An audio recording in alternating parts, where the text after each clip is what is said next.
I have been rowing since 2002. When I got to college, I started rowing, so I guess that's 14 years.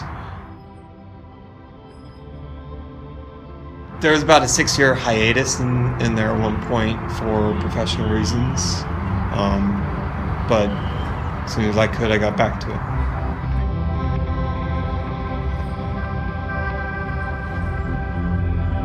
It's not really a question of like. Sometimes you don't really like it. I think all rowers would agree sometimes it's extremely challenging. I think that's what drew me to it in the first place. I've done a lot of sports in my life, but rowing is the first one that I found like super challenging, both in like the physical aspect and the mental aspect.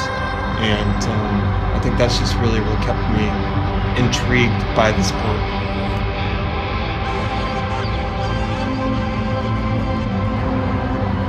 I think the unpredictability of the elements is one of the major things that separates rowing from other sports. With baseball, if it's like a rainy, nasty day, you're just going to cancel. You're not going to have practice that day. Rowing is all about immersing yourself in whatever Mother Nature throws at you. It's a total mental and physical workout.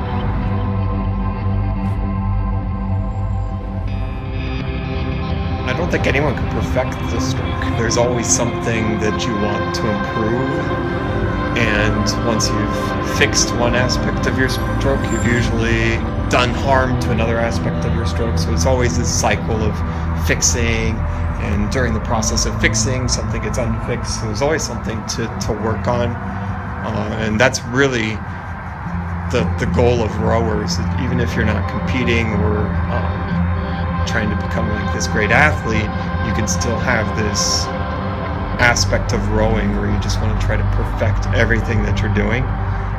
But really, there's no way to perfect the stroke. And if you do get it pretty close to perfect, then you have to focus on getting stronger and making it faster, and then you're going to have to perfect it again. So it's a cycle of always trying to get perfection.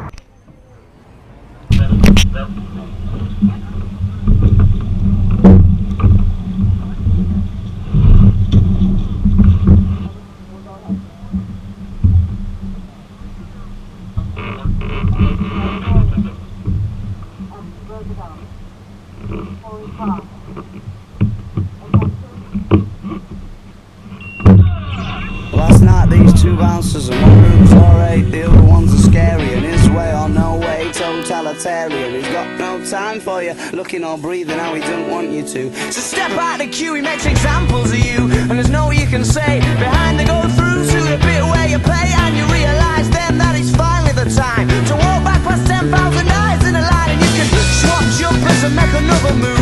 It's still in your brain, you've got something to prove to all the smirky faces and the boys in black. Why can't they be pleasant? Why can't they have a laugh? He's got his hand in your chest, he wants to give you a tug. Well, secretly I think he wants you all to kick off. He wants arms flying everywhere and balls as well. It's just something to talk about, a story to tell ya.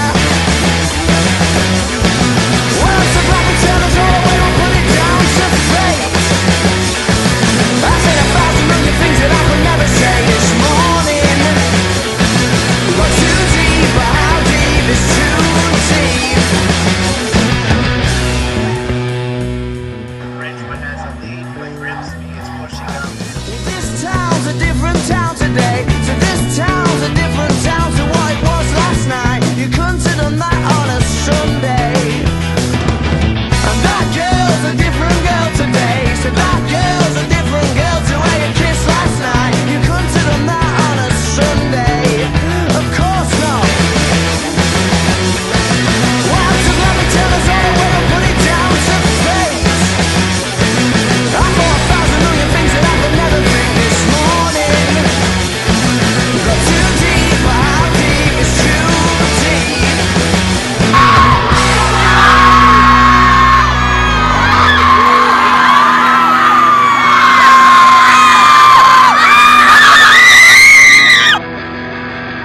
Last night, what we talked about, it made so much sense.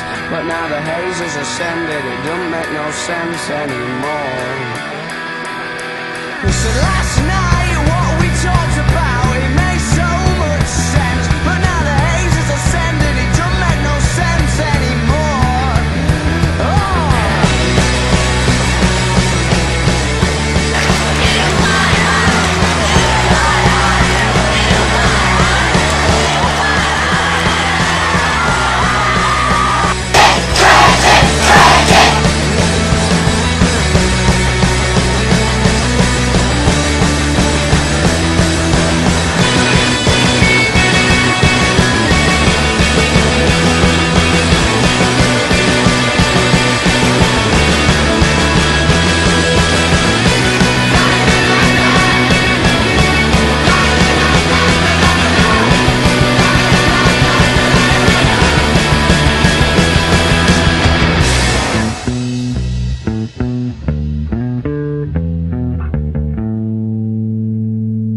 looking at my boob.